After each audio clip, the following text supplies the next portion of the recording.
Welcome to Brand with Podcast. I am your host, Ivan Estrada. In this podcast, we will be discussing all things branding and marketing, from fashion to design, real estate, entertainment, tech, philanthropy, and much more. Nothing is off the table. We will have guests from all over the world to give you a global perspective on branding and marketing. Our goal is to dissect as many branding and marketing experts to get you all thinking about your brand by providing motivation and inspiration for you. Thank you all for listening, and let's roll. Hello, everyone, and welcome back to Brand with Podcast. I am your host, Ivan Estrada. Today, we have an accomplished trailblazer as our guest who you guys will learn a ton from. He's the co-founder of Sportswin Marketing, where they look to connect businesses and athletes to, as he says, make a lot of money, help a lot of people, and have a lot of fun. He's a 3-time international bestseller, a top 100 business coach, the executive producer of Entrepreneur's #1 digital business show, Elevator Pitch, and host of the top entrepreneur podcast, The Playbook. He's also been recognized by Variety Magazine as their Sports Humanitarian of the Year and awarded the Ellis Island Medal of Honor. The most amazing part about David is that he's found his purpose, which is to empower over 1 billion people to be happy. So everyone, let's welcome Mr. David Meltzer. Hey, thanks for having me, Ivan. How's it going? How are you, David? I am so excited to be here. Nothing better to talk about than branding and helping people to make money, help people, and have fun. Exactly. So, David, you have had a very interesting journey in the last couple of years, decades. Tell me about David. I'm calling it David 1, the millionaire, and then David 2, the ex-millionaire, and then David 3, the millionaire again. So how was that for you? How was that process? And what was the biggest takeaway from that? Well, I think there's the David 1, which was the poor kid that wanted to be a millionaire into that millionaire. So we'll call that Dave 1. And he lived in a world of not enough. And everything happened to him. He was a victim, but he learned lessons along the way in order to pursue his potential. And money was his main driving force of inspiration, as well as the definition for himself, meaning if his bank account went up, he was happy. If the bank account went down, he wasn't. And as he became a millionaire 9 months out of law school, he believed that he did it himself. That person believed that not only did money buy love and happiness, but he needed nobody else in order to help him to continue the success. And for about 10 years, everything continued on. That David 1 moved from the world of not enough, of being a victim of why me, into a try me David, a positive David, a philanthropic David, where he would give to receive, not knowing it was trading, a negotiation, really very philanthropic, but lessons to be learned. That David was buying things he didn't need. If he wasn't happy, he'd buy more things he didn't need. If he wasn't happy, he'd buy different things he didn't need. If he still wasn't happy, he'd buy things to impress people. And if he still wasn't happy even after that, he'd buy things to impress people he didn't like. And so that was Dave number 1, the money buys love and happiness Dave, I call him. Dave number 2, paid the price for the lessons, learned that struggle, pain, mistakes, failures, all are just indicators that you have a better place to be, a better position to be in, as long as you learn the lessons. And through different lessons from my father telling me that money doesn't buy love or happiness, by giving me a jacket with no pockets to be buried in so that I would remember that I couldn't take anything with me when I'm gone, to my best friend not going to the Masters with me as I ran Lee Steinberg, the most powerful sports agency in the world, with my Hall of Fame quarterback, Warren Moon, as a partner. Not only was I a multimillionaire, but I had access to everything that everybody wanted: the celebrities, the athletes, the entertainers, the billionaires, millionaires, entrepreneurs, and the greatest sporting and entertainment events. But yet, that was an unhappy David. He lived in that world of scarcity, thinking that and defining himself by money. And the third David, the re-engineered transformational David, after I lost over $100 million, I took stock in who I was, thanks to my wife, who I call my savior. My wife saved my life and taught me to take stock in my values and create daily practices and disciplines and strategies so I could enjoy the consistent, everyday, persistent, without quit pursuit of my potential. I, in fact, moved from not only the world of being a victim of not enough to the world of for me, where I was buying things I didn't need to impress people I didn't like. But that final Dave number 3, as you indicated, Ivan, lives in a world of abundance, of more than enough of everything for everyone. And that's where I like to maintain all my values and daily practices believing in faith and the currency of money combined, because money will allow you to shop. And if you shop for the right things, you'll be happy. And how did you have that shift of mindset, and how do you stay there? Because I think, we can listen to motivational tapes, aspirational, and say, okay, today's the day that I'm going to change my life. But then you have to be consistent about it and do actions. Like, how was that mind shift? And how can our viewers, listeners, how can they implement that into their life? Well, first, take stock in who you are. So for me, it was understanding the values that got me to where I was, which was one, gratitude. So gratitude gives you perspective. It turns everything into the light, the love, and the lessons that it is. So it allows me to not only see the glass half full, but to see it overflowing, to find and learn to love everything I do. Activity I get paid for, activity I don't get paid for, activity I planned, activity I don't have planned. The second one is forgiveness. Forgiveness is so powerful because it brings peace into our life, and it clears away the interference that we create for ourselves through ego-based consciousness to need to be right or offended or separate. Forgiveness and forgiving ourselves is the key to peace. And then accountability, understanding that most people live in liability, blame, shame, justification. I transitioned my perspective to accountability, where all I had to ask myself is, what did I do to attract this to myself? And two, what am I supposed to learn from it? All three of those, gratitude, forgiveness, and accountability, led me to understand the shift in the paradigms of the world of more than enough, where I realized I am happy, I am healthy, I am wealthy, I am worthy. What am I doing to interfere with it? So I use my free will, my motivation, and inspiration to clear that interference, to allow things to come through me with appreciation, to add value for others, not to me or for me, but through me in the world of abundance. So the first step is to know your own values. Now, practicalities. I have 5 daily practices, which I'm more than happy to send to everyone, including my ebook, audiobook, or my written book. I'll sign it, send it, pay for shipping. Just email me, david@dmeltzer.com. 5 daily practices that change your life. Remember, 2 minutes a day is worth more than 2 hours on a Saturday. So you got to do these things every single day. Number one, don't worry about your why. All right. So know your what. Take inventory of what you want every day with weighted balance, not being afraid to change your mind, grow, accelerate, and learn, not being afraid of being a hypocrite and changing what you believe. But if you know your what you want every day, personally, experientially, giving wise, and receiving wise, if you take inventory of those what's, you then can go to the second practice, which is know your who. So the easiest way to get to where you want to be is find out who's already there and ask them for directions, but also find out who you can be of service or of value to. So know your what, know your who, now know your how. So knowing your how is implementing the mathematical equation of luck, what you're going to pay attention to during that day, what you give intention to, what you think, say, do, believe, even the unconscious competencies that you have, personality traits, characteristics, obsessions, and addictions. If you know your how, attention plus intention equals coincidence. And when all the coincidences turn up the way you want them, people call you lucky. It's a mathematical equation of luck. So study things, what you have planned, you don't have planned, and even your sleep.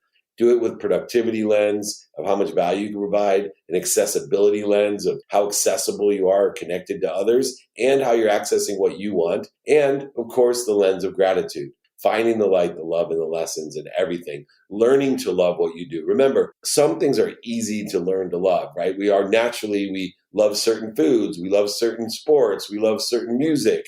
It's the people that are capable of learning to love the things that they don't naturally love, the people who are capable of finding the love, the light, and the lessons and things that you naturally don't love, like taking out the trash or studying for Spanish, things that nobody likes to do. If you have a superpower of learning to love those things, you will expand, grow, and accelerate at an exponential rate.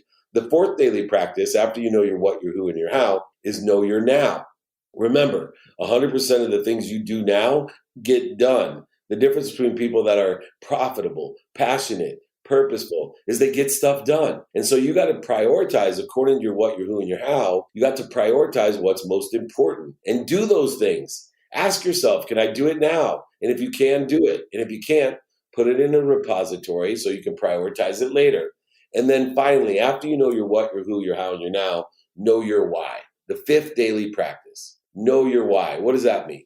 Identify the triggers that cause you to be in primal fear. The need to flee, fight, feed, or the other F word that Gary Vee likes to use. But what happens is when you're in primal fear, the blood leaves your brain. Most people try to make critical life and business decisions with no blood in their brain.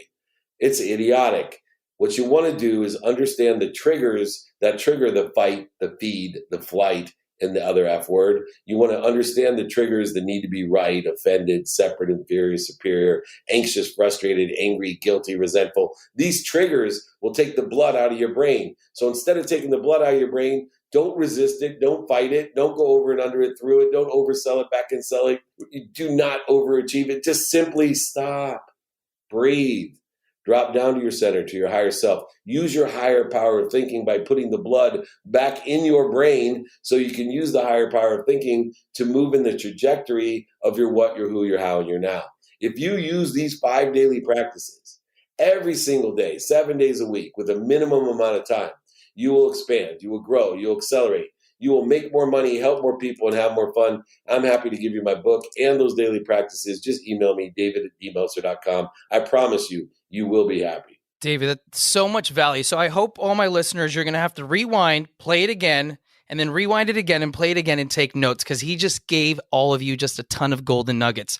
So, David, you did a TED Talk that was very interesting about heightening your frequency, especially when it comes to building a brand. Let's talk a little bit about that, because I thought that was so interesting. You had this kind of person sitting next to you on your trip to India, and he said, "Hey, what's wrong with you?" Right? And it was about your frequency. So tell me a little bit about that. Yeah, so I was going to India, and the doctor next to me said, "Are you okay?" And I was like, yeah, I was lost in ego, right? You know who I am? I run you see the movie Jerry Maguire? That's my firm. That's the way I used to act. And that's the David B, or whatever you call him, number 2. Anyway, all of a sudden, they said to me, "You're so full of light, and you're blocking it." And then said, "I could teach you through meditation to vibrate faster." And I thought this is going to be the longest flight to India in my life, until Dr. Sangeeta Sahi explained to me that everything vibrates: the earth, plants, animals, humans, then sound, then light, and then thought. And she actually asked me a tremendous question. She said, "Do you know what vibrates the fastest?"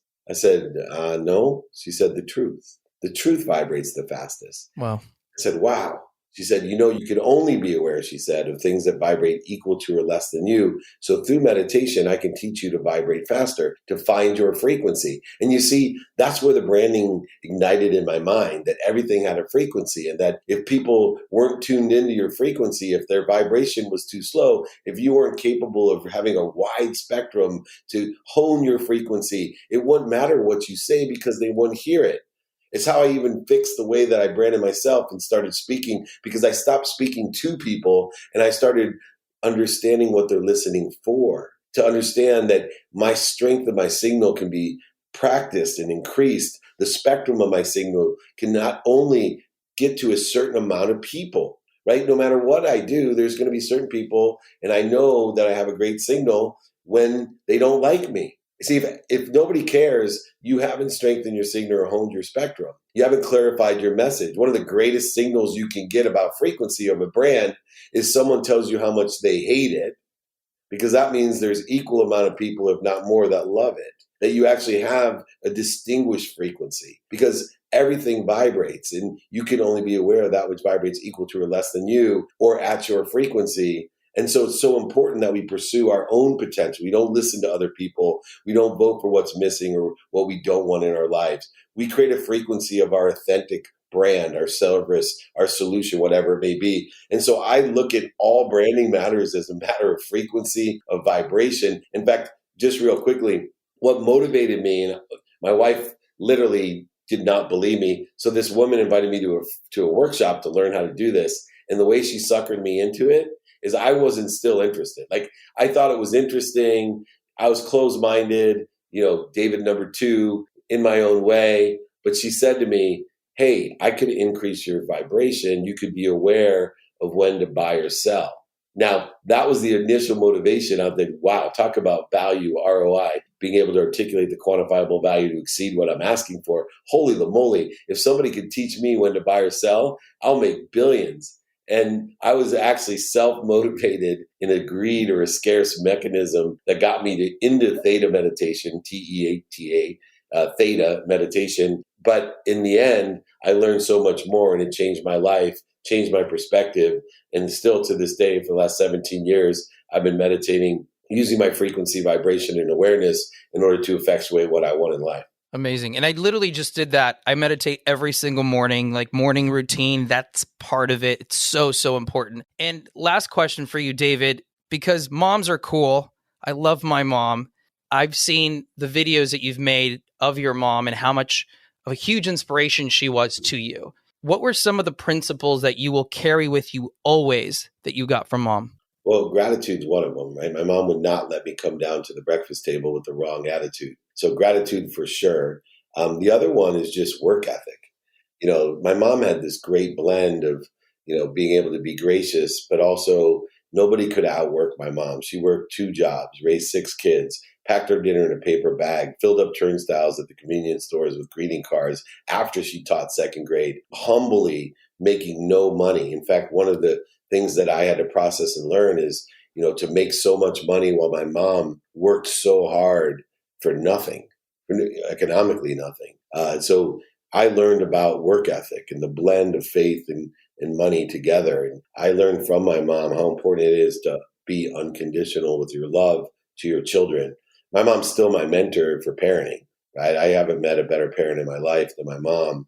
And I've always say, find at least 3 people in your life that sit in the situation you want to be in according to where you want to be. Well, if I could be half the parent my mom was, all my siblings went to the Ivy Leagues. They're extraordinary people. They're happy, they're healthy, they're wealthy and worthy. And my mom somehow empowered all of them, including me, in order to effectuate these unbelievable lives. And so I think gratitude and work ethic were the 2 greatest lessons that led to my definition of happiness, which is my mom taught me how to enjoy the consistent, everyday, persistent, without quit pursuit of my potential. The common denominator, I have one of the top podcasts in the world. I have 2 TV shows, 3 now. I am around the celebrities, athletes, entertainers, millionaires, billionaires, entrepreneurs. One common denominator. They all must be what they can be.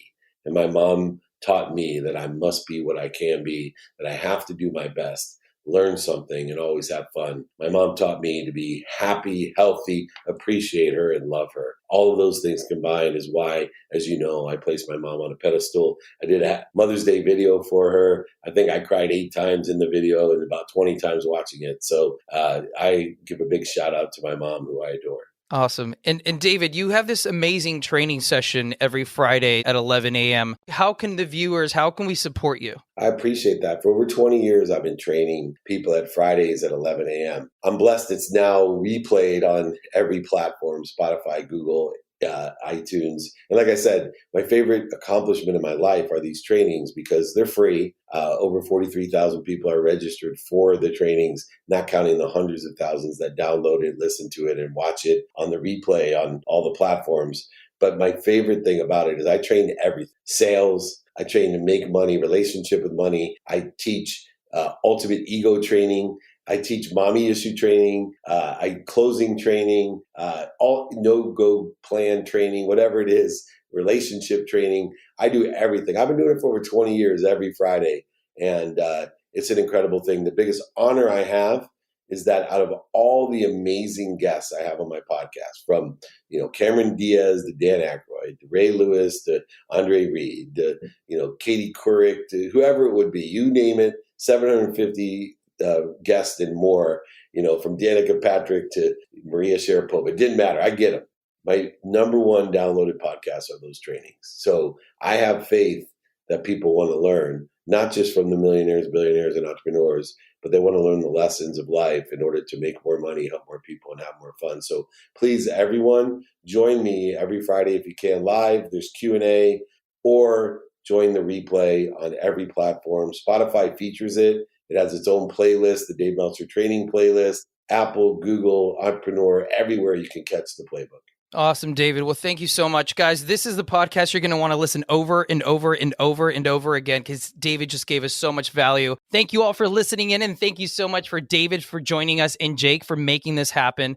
I have to mention his newest book, Game Time Decision, is out now, so please check it out. David also hosts a free weekly training like we talked about every Friday, 11 a.m. Pacific. I highly suggest it. Just go to dmeltzer.com/training for more. And to learn more about David, his story, and how to follow the pursuit of his purpose, you could follow him on Instagram at David Meltzer or check out dmeltzer.com. So thank you so much, David. You were the best. Thank you so much for your time. Thanks for having me, Ivan. Thank you all again for listening to this episode. For more information on branding and marketing, check out our ecosystem on brandwidth.com. You can also find more tips by signing up for our newsletter that's not boring or by following us on social media. If you're looking to get featured on this podcast to discuss your branding or marketing needs, find out how to do so on our website as well. Can't wait for you to brand with us again.